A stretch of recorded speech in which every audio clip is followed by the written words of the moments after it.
Ma'lumki, Jabroil alayhissalom asrlar davomida Alloh bilan payg'ambarlar orasida vositachi bo'lib kelgan.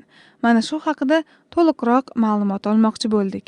Alloh subhanahu va taolo o'zining payg'ambarlariga yuboradigan xabarlarini olib boruvchi elchi sifatida Jabroil nomli farishtasini tanlagan. Jabroil alayhissalom barcha payg'ambarlarga vahiy keltirib turgan farishta hisoblanadilar.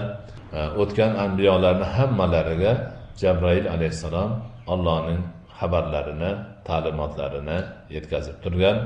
Jumladan payg'ambarimiz sollallohu alayhi vasallamga ham Qur'oni Karim oyatlarini va boshqa xabarlarni yetkazib turganlar. Bu kishi, ya'ni Jibroil alayhissalom xabarlarni yetkazishda o'ta ishonchli bo'lganlar.